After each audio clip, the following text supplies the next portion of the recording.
My favorite virtue is that of stewardship, which I know is a fundamental virtue here at Friends Seminary. I think hard work and achieving things, whatever they may be, is very rewarding. And I think it's so important to work hard at whatever it may be that you are doing.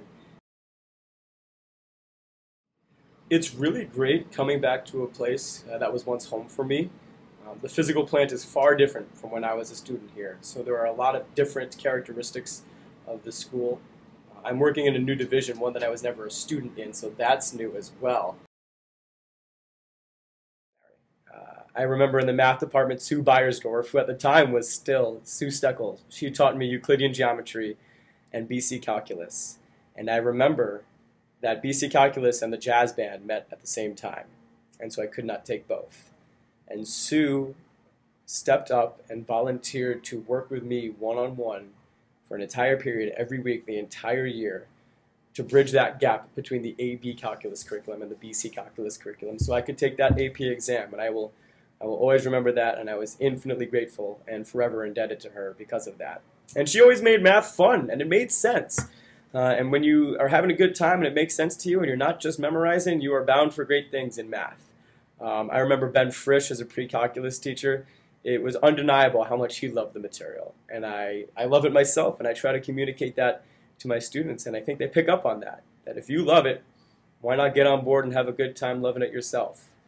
And even though I was more of a math science sort of student, I will never forget Sarah Spieldletter's 10th grade English class, which focused a lot on grammar rules and grammar skills, but for some reason, those stuck with me.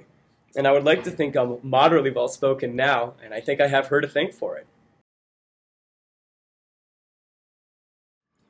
The quality that I most value in others is the ability to be positive, stay positive, and find positive things to think and say and experience about whatever the situation may be, however bleak it may be, to find that silver lining.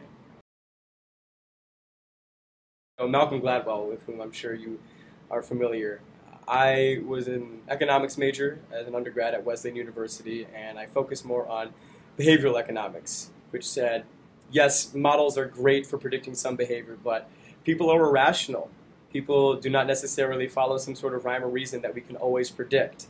And I thought his books were really great at kind of exploring and discovering some new ideas in that behavioral economics field. For me, it had to make sense. It had to kind of conform to what I already knew to be true in order for me to accept it as new knowledge. So on occasion, even if I worked through some sort of problem and I knew my answer was right, I couldn't accept that. I couldn't move on until I knew why. We may be tall, we may be short, we may be fast, we may be great at dancing, we may be an athlete, you may be great at cooking. But the one thing that we are all endowed with is 24 hours each day. And how you choose to spend those 24 hours defines who you are.